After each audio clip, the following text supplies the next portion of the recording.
Welcome to Hank Talks, coming to you live from the James F. Faninga Theater on the campus of UW-Stevens Point at Wausau. Hank Talks brings the knowledge and expertise of our talented faculty to the community that supports us. We thank you for that support. Hey, good evening. Welcome to a snowy night in Wausau. I'm so happy to be here and to get to talk about two of my favorite things, jazz music and map reading. A few years ago, I stumbled across a couple unrelated, but in my mind, related research studies.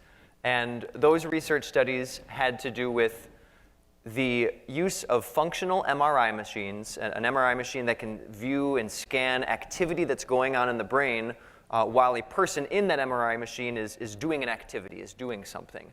So the two research studies I viewed, one looked at someone doing jazz improvisation, musical improvisation, making music on the spot, while laying on their back in one of these MRI machines that you can imagine, and their brain is being scanned as they're actually playing on a keyboard that had to be made for the MRI that was made out of no metal, of course, right? Because you can't have metal near an MRI machine.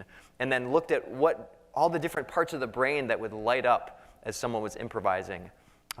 And then there was a similar study that looked at how many areas of the brain are lit up by reading a map and interpreting that map from a two-dimensional plane into a three-dimensional reality, and all of the synapses that need to connect for the brain to make that process happen. Here's just a brief overview or a picture of what all the areas of the brain and the different left and right hemispheres that are lit up when someone is improvising, making music, and even responding in a jazz improvisation sense, where the person in the machine was doing some call and response and some back and forth musically with someone in the control booth. These are different scans of the brain that are just lighting up like crazy in all different areas while someone is doing jazz improvisation. And next I want to take you through a little bit of a brain exercise for all of us, looking at a map. So in the upper right corner here, you see a picture of two roads coming together. And I want you to think about, on that picture on the lower left, in that circle, would you be coming at that and looking at that perspective? If you were to place yourself on that road, is that picture on the lower of the two roads, meaning you're kind of looking just straight kind of to the right where that road comes together, or are you in the upper of those two roads looking at it where the arrow is kind of pointing down? Is it arrow number 1 or arrow number 2 that is your perspective as you're looking at that? Take just a minute to kind of think about that and put yourself in that perspective. And if you got it right, it's actually the lower of those two roads. It's the first arrow that would be the direction that two-dimensional map is depicting in that three-dimensional looking picture. And that's a bit of a brain process to kind of put yourself in that perspective. A similar separate research study on interpreting a three-dimensional plane looked at the difference in brain activity between bus drivers who every day drive the exact same route and don't need to think about where they're going. It just kind of becomes second nature. It's like when you get in your car and you go to work in the morning, you do it every day. Sometimes you might get in your car and even though it's not a work day, you accidentally take the turn to go to work and you think, oh shoot, I need to go to Sam's Club. What am I doing, right? The same thing with those bus drivers. It's ingrained in them and their brains really aren't working while they're doing that anymore. Versus a cab driver, especially before GPS came out and now everyone's using Uber and Lyft anyways, but before cab drivers had smartphone apps, GPS, to guide them, those cab drivers had to be so on top of knowing the best route between any two places. And when their brains were studied and when you looked at the synapses that had been created in their brains, there was so much knowledge they had and so much activity in their brains when they would look at a map because of the experience they had, and they'd built that understanding and built the foundation for that ability. I found that fascinating that many of the same areas that are lit up while you improvise and make music are the same areas that are lit up while you are reading a map, interpreting a map, or creating directions from between 2 points that you've never traveled between before. So we're going to look at, in a pretty non-scientific way. I'm not a scientist or a research scientist. I'm a jazz musician, and my hobby is adventure racing. So in a non-scientific way, we're going to look a little bit at what the commonalities are between these activities that make these multiple areas of our brains light up while doing them. And I'll share a little bit at the end about maybe some opportunities in those areas and in other things you can do just to better your brain and create those new synapses that create new skills and keep your brain active. So my background is I'm a musician. I have all 3 of my degrees are in jazz music in some form or another. And I've been studying jazz and performing jazz music for over 20 years now. I'm a college music professor here at UW-Stevens Point at Wausau. I teach vocal jazz ensemble here. I also teach the vocal jazz ensemble on the main Stevens Point campus, jazz voice lessons, and other classes related to pop music and jazz music. In adventure racing, which is the sport that I'm also passionate about, I've been adventure racing for over 18 years. The team that I captain has been the #1 ranked team in the country on a couple separate occasions.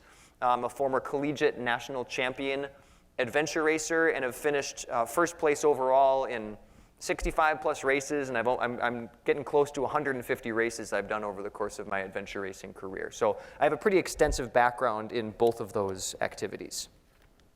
So here's what we're going to do. We're going to look at what is jazz improvisation and what is adventure racing. I think that in particular is probably new to many of you, unless you were at my lecture a year or so ago and I talked about that.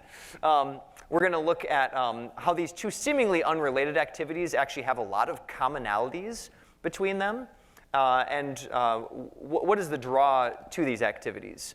And I'm also going to ask at the end, or show you at the end, maybe some things that can challenge you to challenge your brain more. And where are some opportunities for you to learn more about these different experiences. So let's start out with jazz improvisation. Jazz improvisation is basically spontaneous composition. When you're improvising something in jazz music, you're composing music, you're just doing it in real time on the spot. You're doing it without sitting down and writing it down with a pen and paper, but you're creating music in that moment in real time while you're responding to other musicians around you. Jazz music, as all music, I would argue, is a language. And the language of jazz improvisation has parameters within it. Now, there are certain genres of jazz music you might reference, like free jazz, Sun Ra, and artists of that nature that have maybe less structure than others. But typical, like standard American songbook, bebop language has parameters within this musical idiom that musicians learn and use to communicate through this language of jazz music. And when you improvise jazz music, you're creating something brand new on the spot. That's what I love about it. It's making something brand new every time you make music. Every time you sing or play a note on a song that you're improvising on, it's going to be different and new compared to the last time you did that. Adventure racing. Adventure racing is an off-road, multi-sports race or event. It's typically done on teams, and map and compass navigation are the key element that differentiates it from, like, let's say, a triathlon. A triathlon, you're going to have arrows pointing the way. You're going to have spectators yelling, go that way. You're going to have signs showing you where to go. Where in an adventure race, you're typically out in the middle of the woods, in the middle of nowhere with no one around, and you're just using a topographic map, a map that shows the topography or the elevation on it to navigate yourself on an unmarked course to checkpoints that are hanging in the woods that are the points you need to get to and use a hole punch and an electronic punch system to show that you got there. And whatever the fastest way is between those 2 routes is what you take. Now, the rules may dictate that, let's say, on this section of the race, there's going to be 5 of those checkpoints you need to find in the woods. You have to do it on foot. You can't take your bike with you. You have to run to those checkpoints, hike to those checkpoints, however you get there on foot. And another section of the race might be on bike, and these races can be anywhere from as short as 3 hours to multi-days long, nonstop, and you just sleep as much as you need to wake up and then keep racing again the next day. It typically is a team sport with 2 to 4 people. That kind of what we call elite category in the sport is typically a mixed gender 4-person team.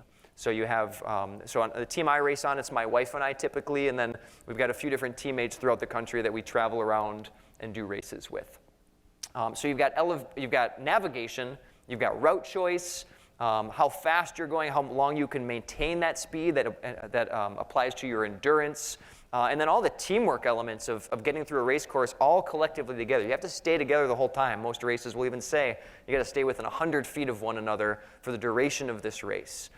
So in a nutshell, that's what adventure racing is. And there's all these variables we'll get into a little later. So of these two very different seeming activities, I think there's actually some distinct commonalities that might indicate why our brains are showing so much activity when you look at them while reading a map or while improvising jazz music. The first is both require large amounts of prerequisite knowledge that you're depending on to do those activities. Both involve elements of very deep multitasking. Both of these things involve a type of improvisation. Even in adventure racing, you're constantly improvising on that route choice and navigation to find your way. You need to be flexible, and you need to have a willingness in either one of these things to make a mistake and move on from that and continue. And of course, both of these take teamwork. You certainly can improvise jazz music by yourself, but it's not as fun. For years, I had a gig where I was playing piano and singing, and it was just a very boring gig because it's like sitting and like talking to yourself for 2 hours and no one's responding to you. I really enjoy making music with other people for that reason. So we're going to examine each of those elements one by one and those commonalities. So prerequisite knowledge in jazz improvisation. Most jazz musicians need to have a basic understanding of music notation. There's some jazz musicians, especially 50 or more years ago that played mainly by ear, but most jazz musicians will be able to read music notation. So if a new piece of music is handed to them, they can read that. They can read the chord changes in the melody. You have to understand how chord progressions and harmony work. You need to understand that there's a specific set of notes that will sound really good over this first chord of an improvised song, and the second chord, that harmony is going to change, and there's a new set of notes you can use, a new set of scales and arpeggios that work over that. So you have to have that understanding of how that harmony works and what those chord progressions are. You need to understand musical song form. If you think back to your days in general music class in maybe junior high or even elementary school, maybe you remember songs like, or song forms like the 12-bar blues or an AABA song form. You need to understand that, okay, in AABA, there's going to be two sections with the same harmony, but then when we get through those 8 bars each, it's going to change and there's going to be a new set of harmony. So you kind of have to ingrain that so you know what's coming next. You can anticipate the harmony and what the song does and how that song changes. There's lots of different rhythmic styles that fall under the jazz umbrella. I think probably the most common rhythmic feel you hear in jazz music is what you'd call a swing beats. It's an uneven, almost tripletized type eighth note. But there's lots of other styles. We might group some of those styles what we call like Latin music, like bossa nova or samba or salsa. There's more modern styles like contemporary straight eighth note styles.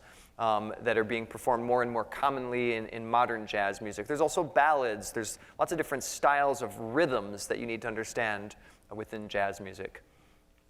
And then in adventure racing, there's lots of different prerequisite knowledge also. First of all, there's just the motor and physical skills of being able to ride a bicycle. Typically, your multi-sport elements are biking, running, and some kind of paddling, usually in a canoe or a kayak. So you got to be able to ride a bike. You got to be able to run through the woods, and you have to be able to paddle a canoe without you and your team tipping over and falling into the water, ideally, right? It'll happen sometimes. You need to have an understanding of different map types and the symbols. Oftentimes in adventure racing, we're using a data set of maps that the U.S. Geological Survey, USGS, created back in the 1980s and has been somewhat updated, but you need to understand how those maps work and what symbols you'll see on them. And sometimes maps can be very specific, like an orienteering style map that a cartographer has basically made by hand and transferred into a very detailed version with CAD software. So you need to understand what those maps are going to look like and how to read them. And then lastly, your ability to not just read the symbols on the map, but then interpret that map into a three-dimensional plane in front of you. To look down and see, okay, these topographic lines tell me there should be a big hill coming up, and then look up and recognize that hill and say, yes, that matches, or no, it doesn't. I must not be in the right spot. So as a fun exercise, I've got a topographic map of roughly where those in the audience here are seated right now. And this is one of those USGS maps from probably 1984, about mid-'80s. And we're sitting here in the James F. Faninga Theater in the UW Center for Civic Engagement in Wausau. And I think what's interesting, if you can find where we are on this map and what building we're in, typically on these maps, a black rectangular square is a building or a structure. But those of you from the area know that this building was built in the, 2008, 7, 10, more recently than the 1984 base map shows. So where we would be located is actually, oh, where's my clicker here? There we go. Would be in this square. So if you look to the right of where it actually says University of Wisconsin Extension, there's a little curved drive with some buildings, and then to the right of that is an empty pink block. That would be like residential housing that used to be here, and that's where our building is now, and that's where we're seated on that map. So when I'm reading a USGS map in an adventure race, I'm having to kind of keep that in mind constantly. Roads change, buildings are built. I think the best example I ever saw, I was doing a national championship race in Texas, and the paddle section was marked on the map, and it wasn't on water. It was like in the middle of a neighborhood. I'm thinking, what the heck are they doing? How is this a paddle section? And then we got there, and I guess 30 years ago, they had flooded that area to create a lake.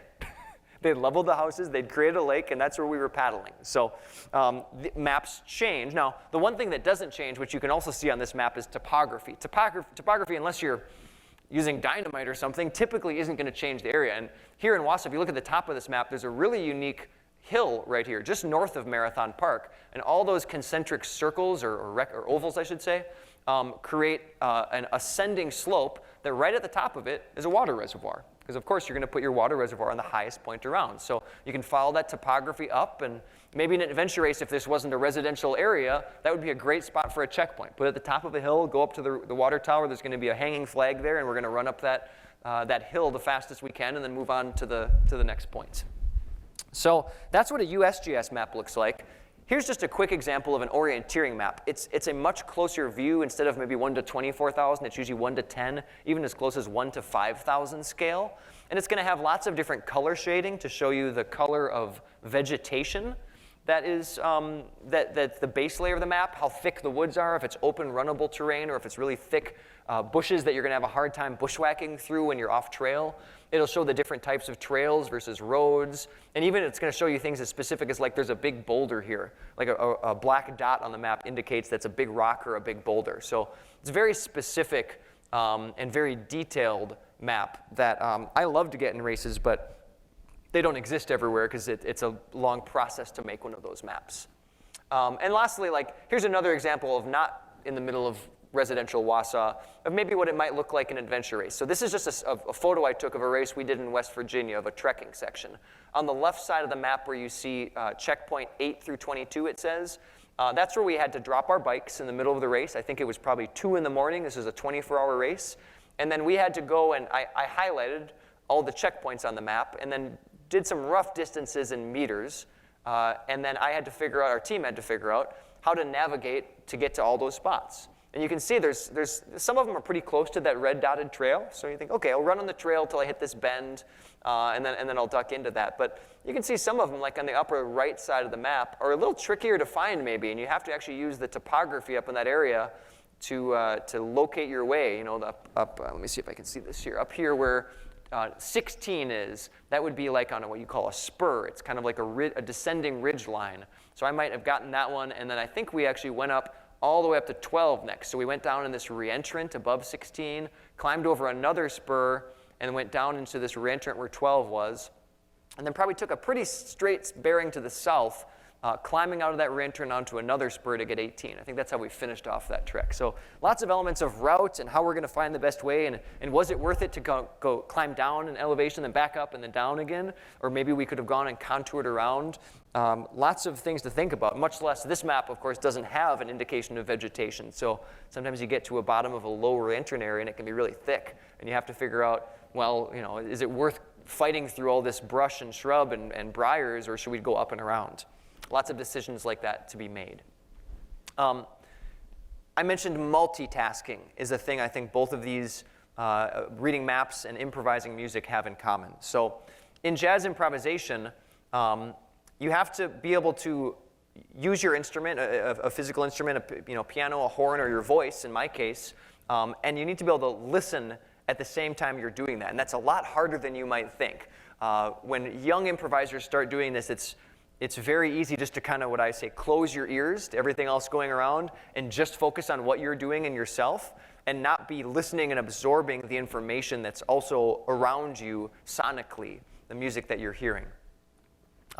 You need to keep track of the chords that are going by, of where you are in the harmony, where you are in the song form, as well as responding in real time to the other musicians around you. So I've got a few audio examples we're going to listen through right now to just give you examples of what that might be like. The first one we're going to listen to is what we call a play-along recording. It's what young improvisers use, all improvisers, I still use these, to practice improvisation when you don't have other musicians around. It's called a play-along track. It's kind of like jazz karaoke.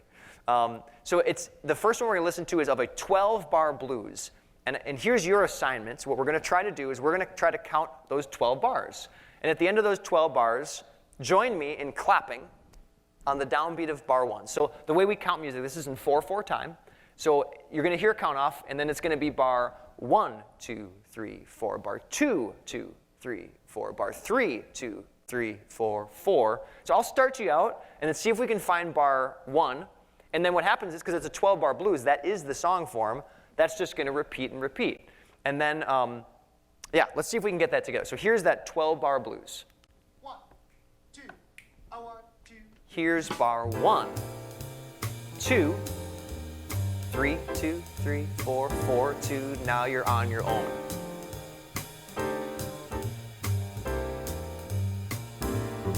Here's a hint.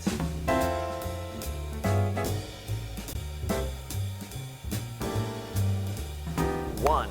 That would be the repeat of the 12-bar blues. Now, if you start to improvise over this, ba ba boo ba doo do, ba da day you do, ba da day you do, ba ba boo ba boo ba boo ba da da da da da da day you do. I have to be able to keep track that that's where bar 1 happened again. So I'm constantly listening as I'm improvising to hear that song form going by. Now, I'm not at this point. There gets to be a point where you hear the harmony to a point where you don't have to keep counting. It would be really hard to count constantly as you're making music. But you start to hear the transition of the 1 chord to the 4 chord, and then eventually to the 5 chord, then the 4 chord, and back to the 1 chord at the end. So that's all harmony that I know and expect. So when I'm improvising to it, I know where each section begins and ends. So you got to be able to do a lot of multitasking to be able to do that adequately. The next, just really short recording I want to play you is a great example of this. It's from a famous song called Moanin' by Art Blakey and the Jazz Messengers. And you're going to hear Lee Morgan is going to be finishing his improvised solo, and he's going to finish with an idea, a musical motif, you might call this, just a short idea. And then the next improviser who starts right away is Benny Golson on the saxophone. And what you'll hear is Benny Golson actually takes that idea Lee Morgan has and kind of further develops it. It's kind of that idea of like talking a musical language and communicating with each other through music. Here's that brief exchange from a trumpet solo to saxophone solo.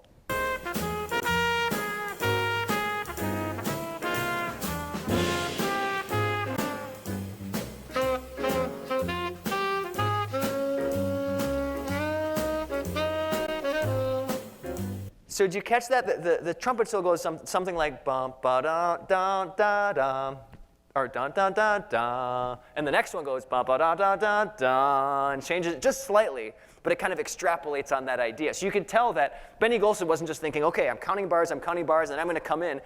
He's listening. He's listening to what's happened, so he can be there in that musical moment and kind of pick up where the last person left off. That's one of the ideas of you're responding in real time to other musicians around you. One more recording. Oh, yeah. So just so you can all get a chance to do a little bit of what we call call and response. I've got another play-along track, but this track is from an educational resource that came out a few years back. And you're going to hear someone improvising a short little idea, and with the idea that you will then sing that back. So you're going to hear an idea, it's going to be short, and you're going to sing it back, and we're going to do this call and response with the recording. I'll join you in the response as you listen for the call here. Here we go. Let's give this a try.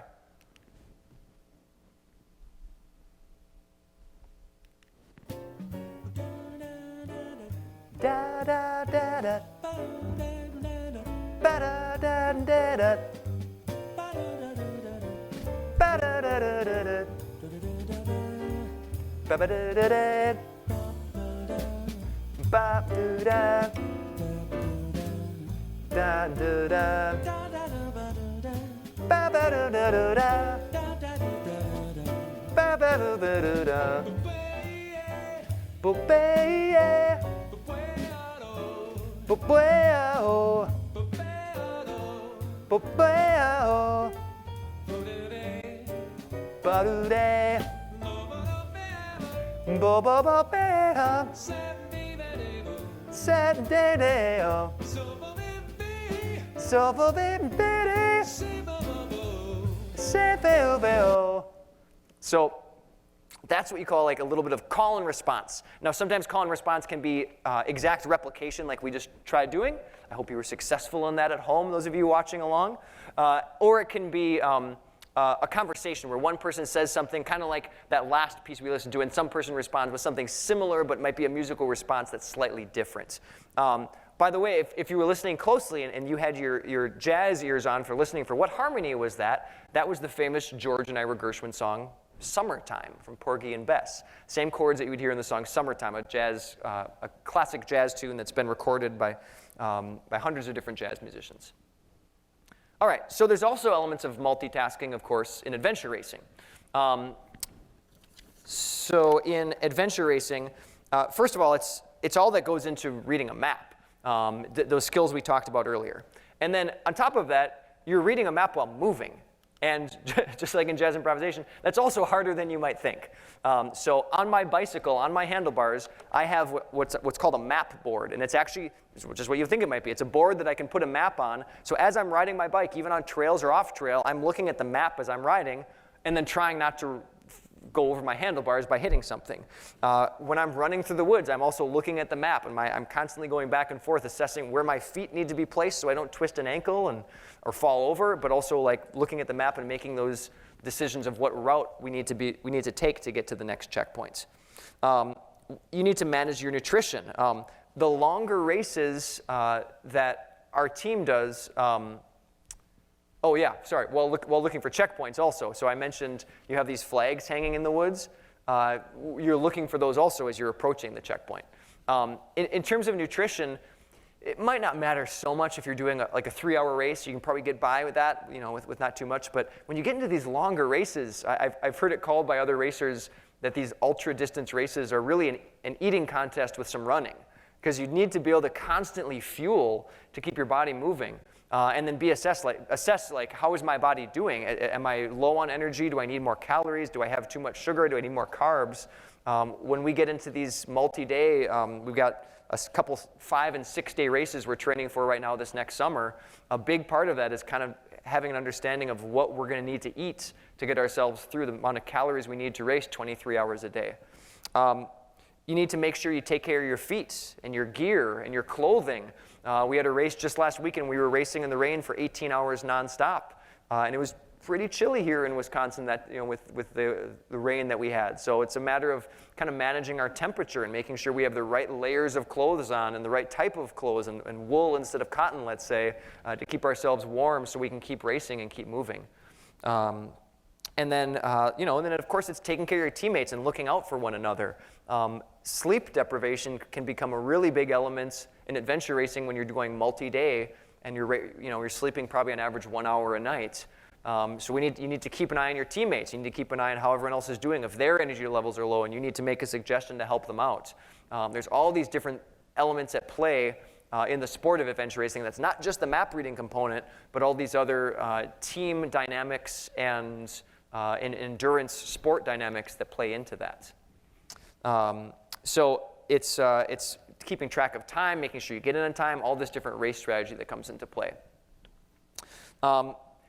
Both improvisation and map reading adventure racing have lots of elements of improvisation, of flexibility, and having a willingness to make mistakes.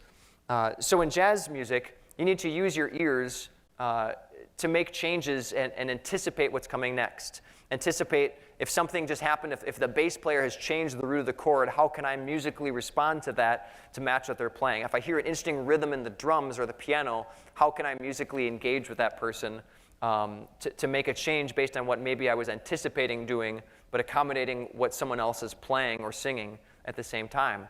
And then, of course, mistakes are going to happen, and you need to be able to adjust for those mistakes and move on and figure out what's going to come next. How are we musically going to get out of the box we've painted ourselves, the corner we've painted ourselves into, and find a way to navigate out of that musically.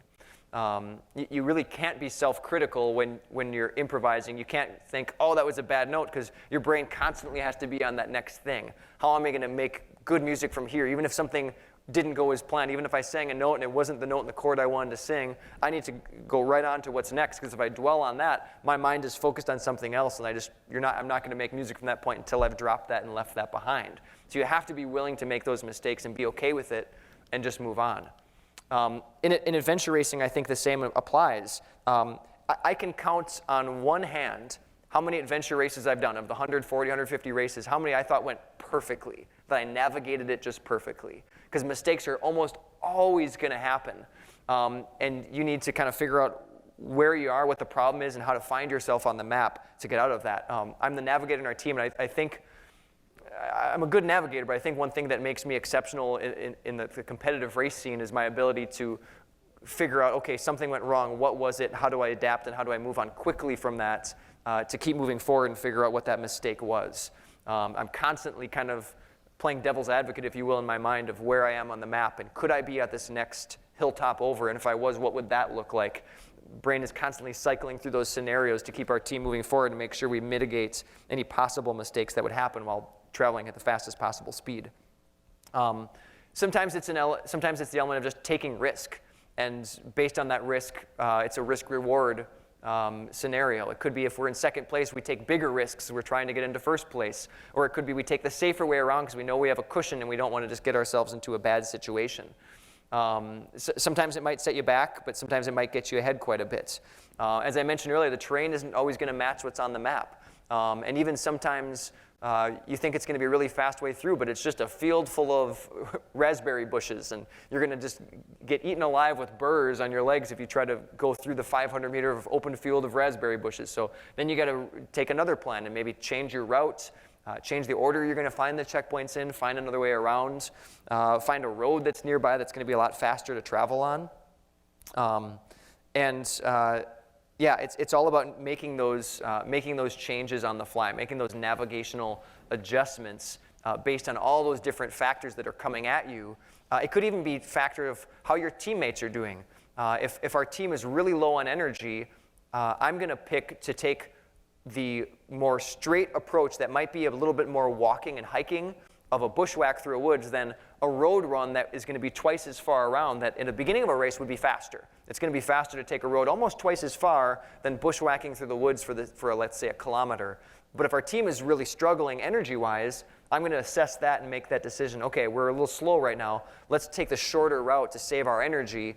And even if the time might be just a little bit longer, it's going to be worth it in the long run. So it's always making those flexible elements, even if that wasn't the plan from the beginning. And then just staying positive when those mistakes happen. Similar to when you're improvising, you just have to kind of move past that. To do these brain-intensive activities, you need to just keep moving forward and having a good attitude towards what could come next.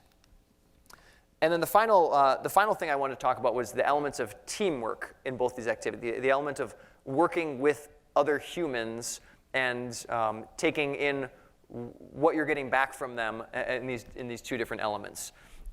So in jazz improvisation, the collective goal is making meaningful, beautiful music and making that with other musicians, ideally, right? And everyone in a jazz group is going to have a role. If you're the bass player, your role is typically to play the roots of the chord and to provide some rhythmic elements to that rhythm section. If you're the pianist or the guitarist, you're providing the core of the harmony for the group.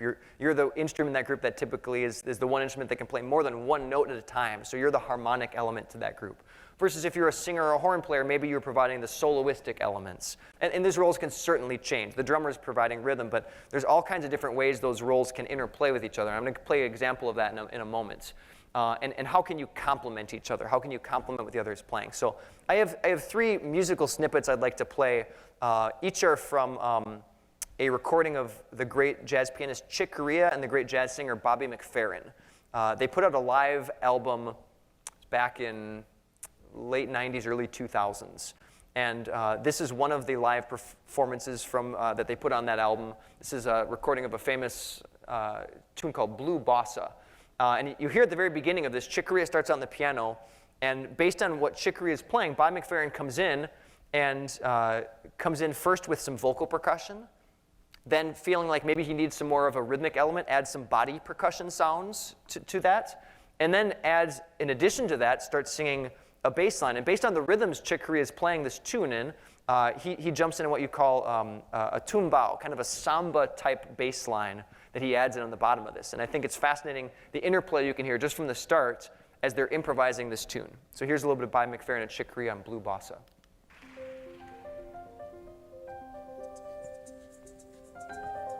Hear a little bit of that, it almost sounds like a shaker, right? That little bit of vocal percussion coming in, or maybe like a closed hi-hat cymbal.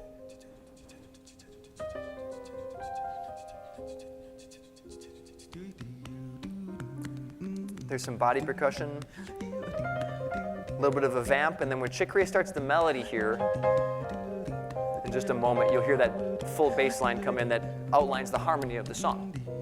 Here's the melody starting right now.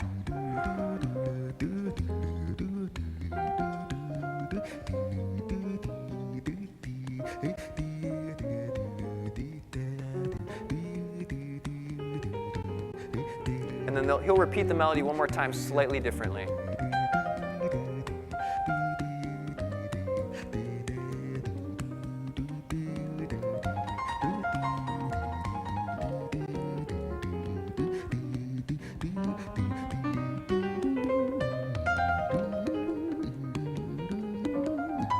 You'll notice McFerrin's bass line has changed a little bit as Chick Corea starts to improvise.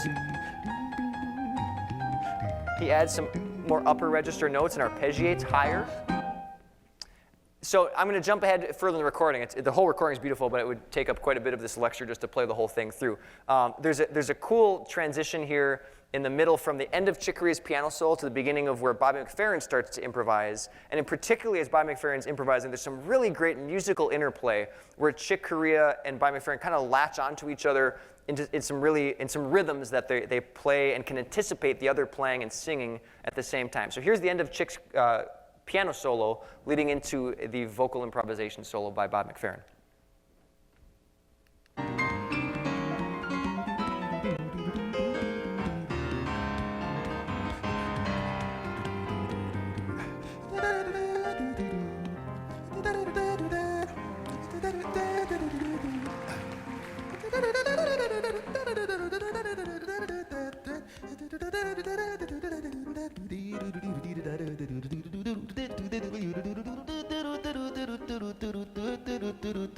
That little arpeggiation going down in harmony with each other.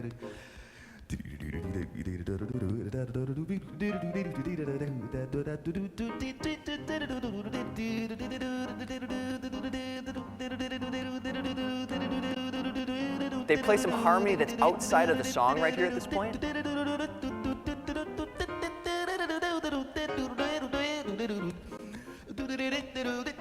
And really play off each other rhythmically, just beautifully. There's just some unique elements to that wouldn't be expected in the traditional interpretation of this song that you hear throughout that. I'll play one more snippet at the very end of this song. I think dynamically how they follow each other through the last statement of the melody here is just beautiful, and then how they trail off from that melody and kind of vamp rhythmically together and harmonically together to end the song.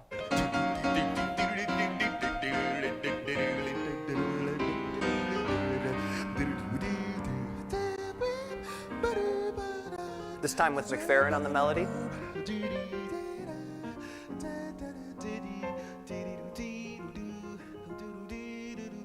They almost implied a little bit of swing rhythm for just a moment there.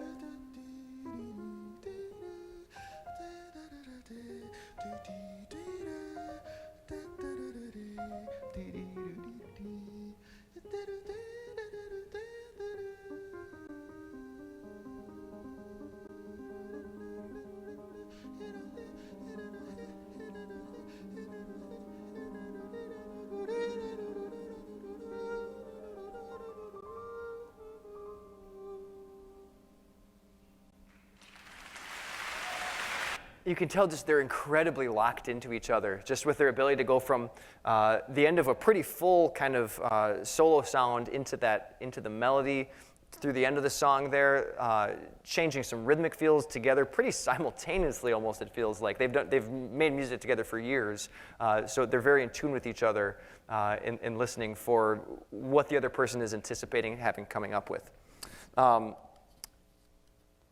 And then lastly, so looking at those similar elements of teamwork in the sport I do, adventure racing. Of course, the main rule, as I mentioned earlier, of the sport is you have to stick together. You have to be together as a team the whole way through a race. In a team, everyone typically has a role, and those roles can change. Just like when you're improvising music, those roles can vary, but someone's typically going to start the race as the lead navigator, the person with the map in their hand that's guiding the team navigationally. You're typically going to have someone on the team who's like what you call your pack mule or your workhorse. That person might be one that says, give me the extra weight. I can carry all the extra gear. I can carry our tent and a couple extra sleeping bags because I'm feeling really strong right now. You might have someone that you call the kind of like the mother hen role that's going to keep track of everybody, keep an eye on people, make sure they're nutritionally doing well, make sure they're physically doing well. You might have someone that is the pace counter, that's counting paces on a trekking section. There's all these different roles. Someone that's managing the time or making overall team decisions on how much time is left. As you're racing together, just communication is really key. Sharing with your teammates how you're doing, how you're feeling, what the plan is going forward, if we need to sleep, if we need to stop, if we need to keep racing, if we need to move faster. Can we move faster? Can someone else carry a pack here for me? Can we put you on tow on the bike? We even have bicycle tows where if one person is struggling, they'll hold on to a bit of a bungee basically off the back of a bike to take off some of the need for strength to be moving forward on the bike while someone else is pulling some of that extra weight. And then, it's the whole idea you're only as fast as your slowest teammate. You're constantly working together to try to get to that finish line. So for me, both of these activities just have this inherent draw of being challenging, of being something that really pushes me to my limit mentally and physically in these two cases. They're both a never-endless learning process. I'm constantly working on how to be a better improviser, and I'm constantly working on being a better adventure racer and teammate and better map reader navigationally. So I like that it's not it's a skill. It's not something you learn and you've got it down and you can stop learning that. It's something that's constantly evolving, like many academic disciplines. They're both activities that you engage with others towards a collective goal, towards getting your team across the finish line, towards working on and performing or recording a new song and working with other musicians to do so. So in addition to these activities, I did just a little bit of looking around at what other things you can do to challenge your brain more on top of those. So other similar activities that really challenge your brain to work in different ways simultaneously. Learning a new musical instrument, learning an instrument you haven't played before.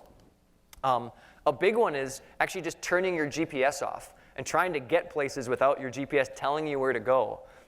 So you're having to use that old school skill of route finding and map reading.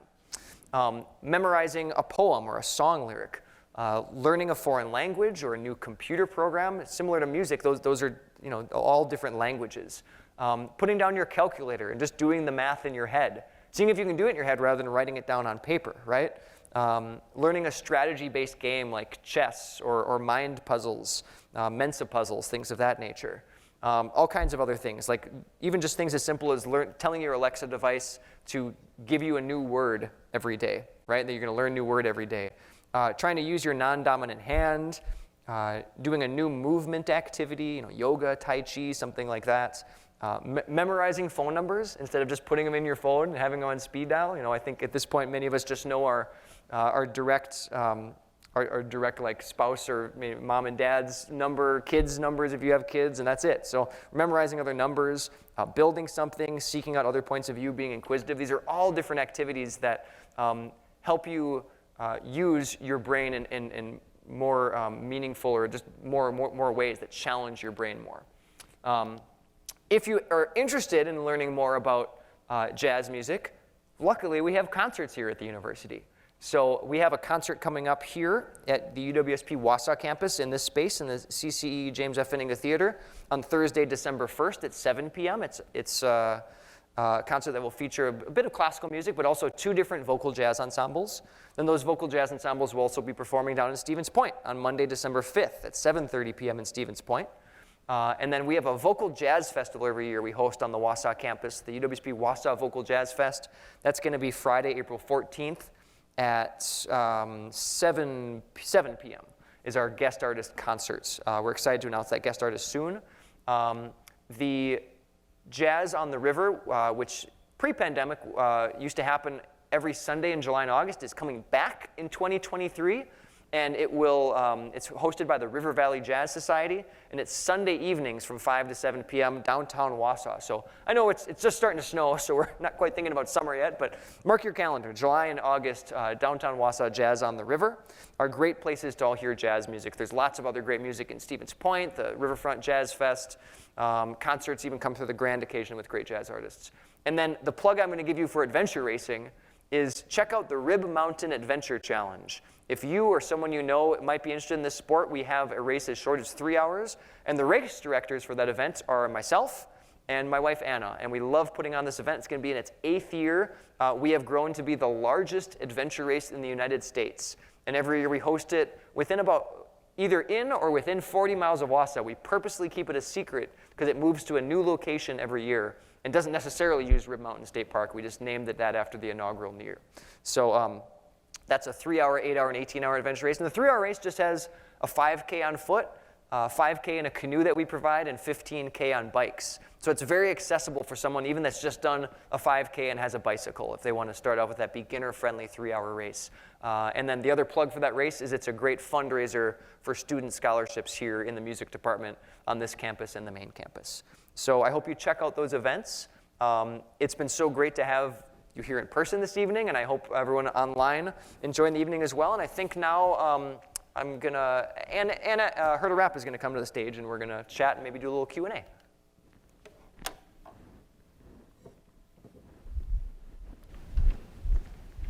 Thanks, Tim. Yeah. That was terrific. Oh, that was wonderful.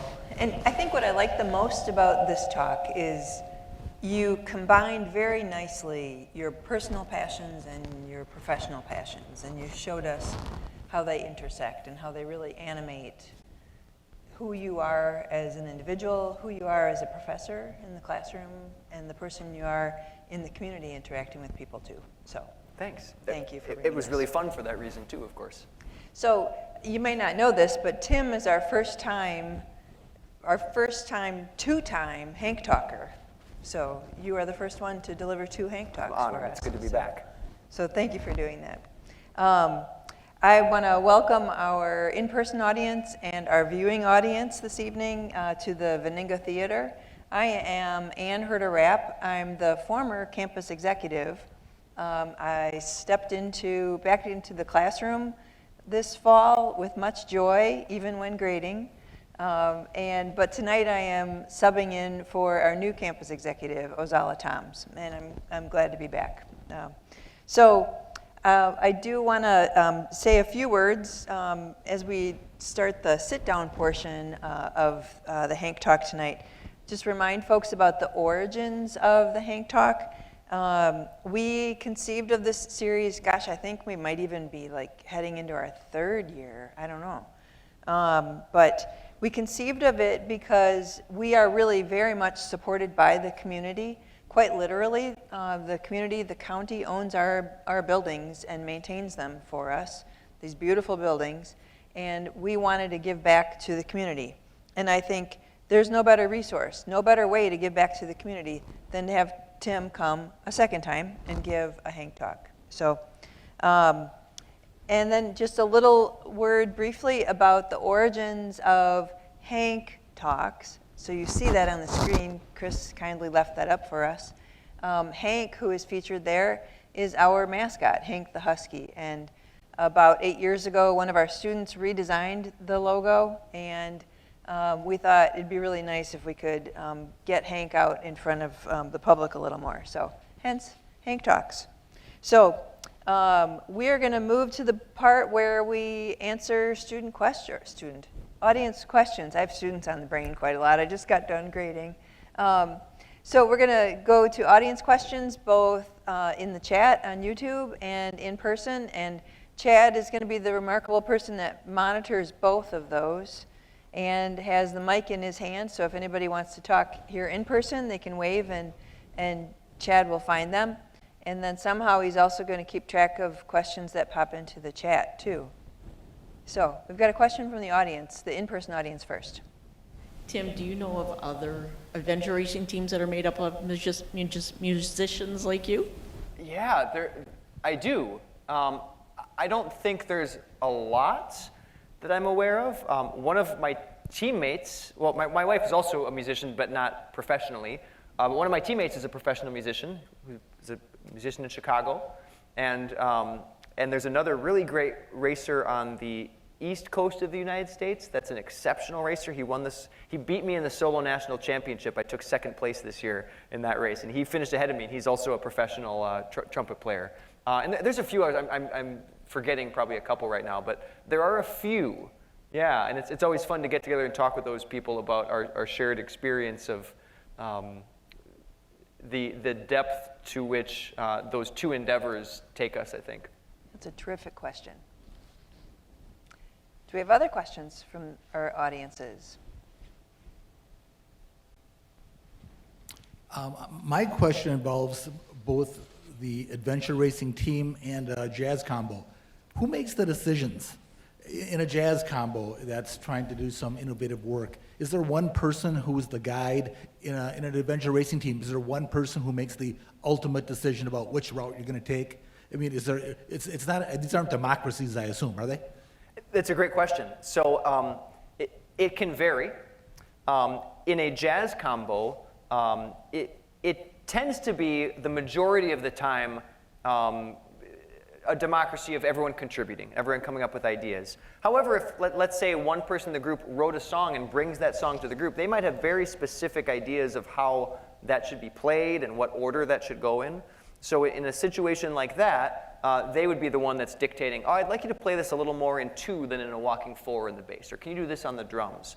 Now, maybe in a, let's say in a gig performance type setting with the jazz combo, you'd also typically have one person that you'd call like the band leader, and that might be the person that calls the next song, but also the person that says, you know, why don't you take a solo first on this song? Because in situations like that, if everyone is collectively in the moment trying to, you know, decide that, you're going to get some conflict. So one person would typically be just kind of either they booked the gig for the group, or they're just the default band leader for that group for those type of decisions. Now in adventure racing, it sometimes can be the navigator that you might call like the team captain that's making those decisions, or sometimes it can be a different person. But how our team functions is we very much try to collaborate collectively to make decisions. I think if it's not really it's not a situation where one person is a higher up and saying we're all going to do this. It's trying to be collaborative as much as possible, because if you're not, I think you can really get yourself in trouble racing. If you're not asking your teammates, I think we should do this. How's everybody feeling about this? You can get yourself physically, mentally just in the hole if those other people aren't engaged and aren't part of the process in that decision making. And that's why that teamwork is so important.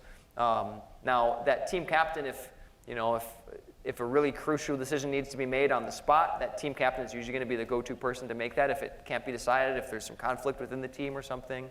But typically, you try to do it collectively so you all have a say in that. I have one more question. Yeah. I know that you do races, adventure races in Wisconsin, Marathon County. West Virginia you mentioned. I also happen to know that you're doing some more exotic locations, I think, this coming summer. How do you prepare for an exotic location that you've never been to, especially when it's a multi-day kind of event? Yeah, that's a great question. So the race I previously shared with you is we're going to be going to the Faroe Islands, which are southeast of Iceland and northwest of Ireland, of England. And it's a very remote set of islands, and we're doing a 6-day race there. So I've actually already started studying different maps of that area. I've started looking at different topographic maps. There's a few sets from different years that they made, and comparing those maps to what the current Google Earth maps look like. So I'll start looking at the topography. I'll start comparing what the topography on a map looks like in a picture of that same location to see, like, okay, this is what I'm seeing on two-dimensional paper, but an actual photograph looks like this. And then it's a matter, too, of looking up things like, are there supplemental areas that might have a specific map? Is there a state park in that area? And if there is a state park, maybe it has a very detailed set of trails. And do the trails that exist there, are there single-track mountain biking trails? Because if there's single-track mountain biking trails and they're challenging, I might take a different bicycle than if the majority of the race is gravel road riding or fire road riding. So getting all the data that we can on a new location, because all the time, even in the US, I'm going to races in places I've never been before. Even this last summer, I mentioned the Solo Adventure Racing National Championship. I had to do a lot of reading about the different rivers and lakes in the area where the race was going to be so I could decide what boat to take. I elected to take a very fast but very tippy sit-on-top kayak called a surf ski. And I only did that because after all the reading I'd done, it seemed that there was not a lot of underground obstacles like rocks and things to deal with, and it seemed like the rivers weren't above a Class 1 rapids, because that boat wouldn't have done well in a Class 2 or 3. So all kinds of research about the kind of waterways, the kind of trails, all those different areas, or elements and terrain I would encounter that I want to know about ahead of time as much as possible. And then, of course, as much as you do, you're always going to find something that you didn't know about that's a surprise, and then you adapt. Because you go in a little blind, don't you? Completely. So typically in an adventure race, you get your map and instructions either right before it starts or as it starts. Wow. Sometimes they say go, and they hand you maps and instructions, and you're on the clock to figure that out. Mm-hmm. It's kind of fun. You might compare it in jazz music, if I can make another analogy, to a jam session, where you don't know what tune is going to be called, and you're part of that jam session, and it's a song, and if you know it, you go up and you improvise with people you may have never played music with before. Mm-hmm. So prepare as much as you can, but then be on your toes for whatever may come. That's a great way to put it. Mm-hmm. Do we have other questions? I have one more musical question. If musicians actually record some innovative music that they're doing, some jam session music, who gets the credit for that? Who gets the ownership of that? If they record it and sell the product, you mean? So typically all the musicians involved in making that, so let's say it's a combo of 4 or 5 musicians, if they're making record sales and selling that, they would all get a portion, and that would have to be decided ahead of time with, if there's a leader of the group, Miles Davis's name is on the album, he's probably getting more royalties or more percentage, also because he wrote a lot of the songs on the albums he recorded. And then the other players on that album are getting maybe a smaller percentage, but typically they're all getting a percent of sales based on what their role was in the creation of that. But they all have a creative input, so they all get some. Exactly. They all get some credit because it's all their creative input. Even if it's the bass player who never took a solo on the album, they still contributed in a great way to that and would be equally recognized. Tim, how and why did you get into each of these activities, and is it different now? Are you doing it for different reasons now than maybe why you did in the beginning? That's a great question. So. My dad and my grandpa were both into jazz music. So my dad had records, and I would listen to jazz music, and then I was fortunate enough to go to a high school that had a vocal jazz program and a jazz ensemble, and I used to play trumpet too. So I think I just initially got into those because it's the music that was at times listened to growing up.